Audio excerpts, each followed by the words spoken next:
ნარკო დანაშაულზე ახლა მიემართება იმას, რატომ არ ჩატარდა ოპერატიული საგამოძიებო მოქმედებები და მაშინ, როდესაც ირანელ ტრაილერის მძღოლს აღმოუჩინეს მანქანაში განსაკუთრებით დიდი ოდენობით ნარკოტიკული საშუალება 157 კილოგრამი ჰეროინი, რატომ არ დაინტერესდა გამოძიება, ვინ ჩატვირთა მარმარილოს ფილებში აღნიშნული ნარკოტიკული საშუალება, ან ვისთან მიემართებოდა აღნიშნული ნარკოტიკი უკვე საქართველოს ტერიტორიაზე. სწორედ ეს გარემოებები ადვოკატს უჩენს განცდას იმასთან დაკავშირებით, რომ შესაძლოა ან შინაგან საქმეთა სამინისტროს არ უნდა ამ საქმის გახსნა, ან PR-ისთვის, იმიჯისთვის მათ 31 დეკემბერს გამოაცხადეს გახსნილად აღნიშნული ნარკო დანაშაული, მიუხედავად იმისა, რომ რეალურად დაკავებული ყავთ მხოლოდ და მხოლოდ უდანაშაულო ტრაილერის მძღოლი. აღნიშნული პირი, რომელსაც ხელბორკილები დაადეს და რომელსაც უვადო თავისუფლების აღკვეთა ემუქრება, არის 37 წლის მეისამი რაჰიმი. მას საქალაქო სასამართლომ აღკვეთის ღონისძიების სახით პატიმრობა უკვე შეუფარდა. საქმეში დევს განსაკუთრებით დიდი ოდენობით ნარკოტიკი, რომელიც საქართველოს საზღვარზე შინაგან საქმეთა სამინისტროს თანამშრომლებმა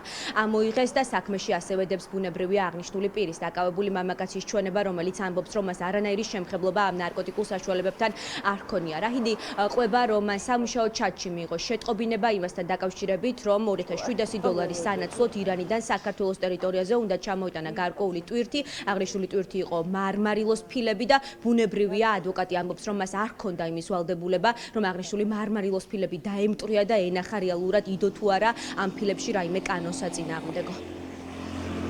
ჩემი დაცვის ყოფილი ასრულებდა ჩვეულებრივ რიგით სატრანსპორტო მომსახურებას.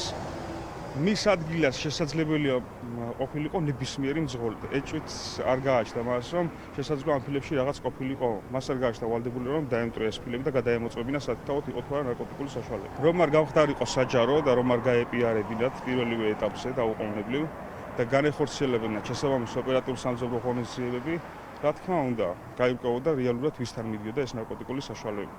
და ფაქტობრივად რა მივიღეთ? ფაქტობრივად მივიღეთ უდანაშაულო ადამიანის დაკავება, რომელსაც ემუქრება უვადო თავისუფლების აღკვეთა.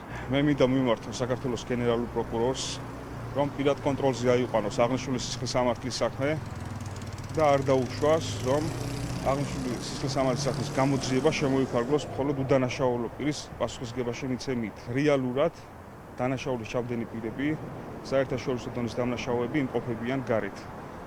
ამიტომ დროულად ჩასატარებელია ყველა საგამოძიებო და საპროცესო მოქმედება, მათ შორის ფაულის საგამოძიებო მოქმედებები დანაშაულის ჩამდენი პირების ფილების მიზნით. ნარკო დანაშაულის საქმეზე დაკავებულ ირანის მოქალაქეს უვადო თავისუფლების აღკვეთა ემუქრება, მისი სასამართლო პროცესი 25 თებერვალს არის ჩანიშნული. პირდაპირ ეთერში ლიზა ლასარეიშვილი საუბრობდა. მეზობლებს შორის კონფლიქტი